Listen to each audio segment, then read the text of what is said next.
ابن الوز عوام جملة بنسمعها كتير في الوسط الفني عن نجاحات أبناء الفنانين واللي حققوا نجاح وشهرة كبيرة كملوا بيها مسيرة الأب أو الأم الفنية. لكن هل في حالات في الوسط الفني كان فيها ابن الوز مش عوام؟ قبل ما أجاوبك على سؤالك ما تنساش تعمل سبسكرايب وتفعل الجرس لو انت على يوتيوب، ولو على فيسبوك اعمل لايك وشير.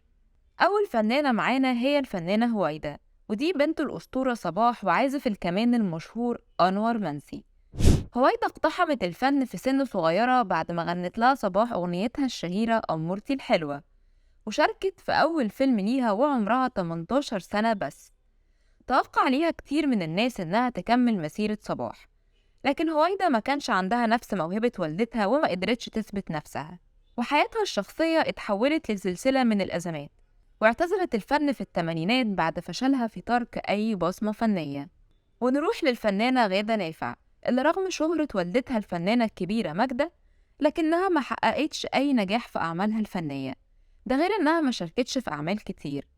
وشهرتها الأكبر كانت نابعة من إنها بنت الفنانة ماجدة والفنان إيهاب نافع. أما الفنانة مي نور الشريف فهي بتنتمي لأسرة فنية عريقة، فهي بنت الأسطورة نور الشريف والفنانة بوسي وخالتها الفنانة نورة. ورغم تحقيقها لشهرة فنية في وقت من الأوقات، لكنها كانت مرتبطة بمشاركتها في أعمال والدها نور الشريف. ومن بعد وفاة نور الشريف مشاركتها في الأعمال الفنية بقت قليلة جدا وفي مساحات أدوار مش كبيرة.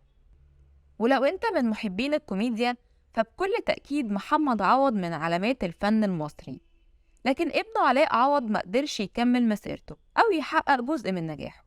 فمسيرته الفنية أغلبها أدوار صغيرة ومفيش دور علم مع الناس غير دور شنكل ابن شناكل في فيلم مستر كاراتيه، ده غير دخوله السجن لفترة عطلت مسيرته الفنية.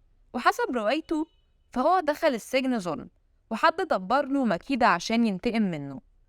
وحاليا في فنانين كتير من أسر فنية بيشاركوا في أعمال كتير وممكن محدش ياخد باله منهم، زي عمر ابن الفنان حسن يوسف واللي أغلب أدواره ثانوية، وإيمي بنت الفنان طلعت زكريا واللي قدمها والدها في بعض أعماله لكنها ما حققتش نفس شهرته، وأحمد عبد الله محمود ابن الفنان عبد الله محمود، ورغم إن والده ما كانش بطل أول لكن موهبته كانت كبيرة وكان من أبرز نجوم دراما التسعينات.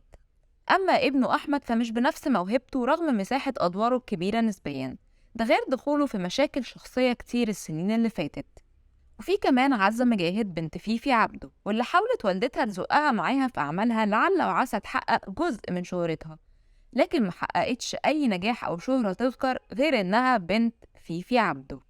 وزيها كان عمر خورشيد الممثل اللي ما قدرش يحقق الشهرة الفنية اللي حققتها والدته علا رامي.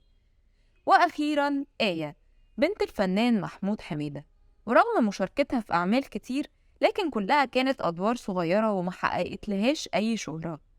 لو وصلت لحد هنا يبقى الفيديو عجبك، ما تنساش تشترك في القناة، ولو مش عارف اسمع من عارف.